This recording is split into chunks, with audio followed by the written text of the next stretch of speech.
Pourquoi est-ce que les gens sont si égocentriques? Hein?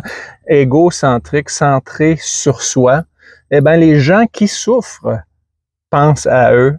Les gens en santé pensent aussi aux autres. Et ce que je veux développer dans ce petit message que j'ai prêché dimanche passé, c'est justement cette idée que l'Évangile vient tout changer. Mais d'abord, un article qui s'appelle « Les 5 signes que vous avez à faire à une personne très égocentrique ».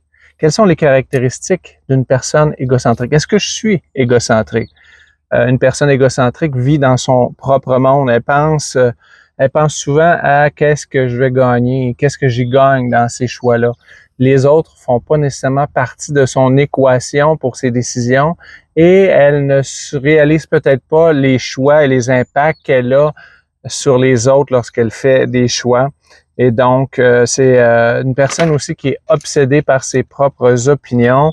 Lorsque vous dites quelque chose, elle ramène ça à elle. C'est toujours de ramener ça à ses réalisations, à ses problèmes. Vous leur communiquez quelque chose d'important, vous mettez votre cœur sur la table, on dirait que on n'a pas entendu qu'est-ce que vous n'avez pas été reçu ou entendu. Ça vient briser le flow dans les relations, ça vient mettre un bris entre les individus. Ce sont des gens qui assument rarement la responsabilité de leurs actes. Ils ont une faible image propre d'eux-mêmes et se voient au travers. Ils veulent pas être perçus faibles dans l'erreur que ses idées soient pas bonnes.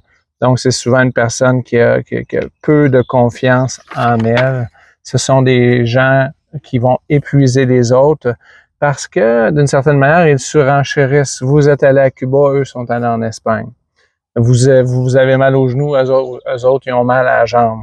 Ce sont des gens qui ont de la misère à s'accrocher à une relation stable parce que quelqu'un doit s'oublier pour être avec eux. Quelqu'un doit secourir parce que soit la personne boude ou quand son besoin n'est pas comblé parce qu'elle est très centrée sur elle-même. Donc, parfois, c'est juste qu'on ne sait pas mieux.